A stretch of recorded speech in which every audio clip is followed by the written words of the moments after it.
കൂട്ടുകാരെ, നമ്മൾ ഇന്ന് അടിപൊളി ഒരു ഐസ്ക്രീം ഉണ്ടാക്കിയിട്ടുണ്ട്. വീണ്ടും എടുക്കണം. ഇതിന്റെ പേരെന്താണ്? മുട്ട ഐസ്ക്രീം, മുട്ടപ്പഴം ഐസ്ക്രീം. റെഡി, പോവാം. ആക്ഷൻ.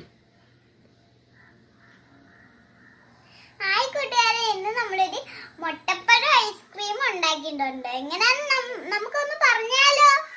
ആദ്യമേ മുട്ടപ്പഴത്തിന്റെ തൊലിയെല്ലാം ഇളക്കി കളയണം. കത്തി വെച്ച് എന്ന് പറഞ്ഞ് മൊത്തം ഇളക്കുമ്പോഴേ ഇതങ്ങ് പോവും. മൊത്തം ഇളക്കണ പതുക്കെ ഇളക്കിയിട്ട് കൈ വെച്ചങ്ങ് ഇളക്കിയാൽ മതി. കൈ വെച്ച് ഇളക്കിയിട്ട് പിന്നെ ജ്യൂസ് അടിക്കാൻ വേണ്ടി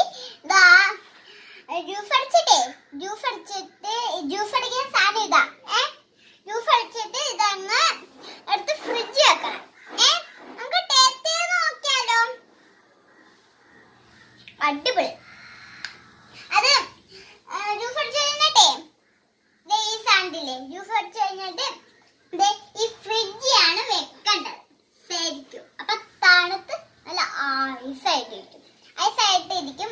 പിന്നെ പാൽ വെച്ചാണ് ഇത് ഉണ്ടാക്കുന്നത്. നല്ല പാലാണ്, നല്ല കട്ടിയാണ്, അടിപൊളി പാലാണ്.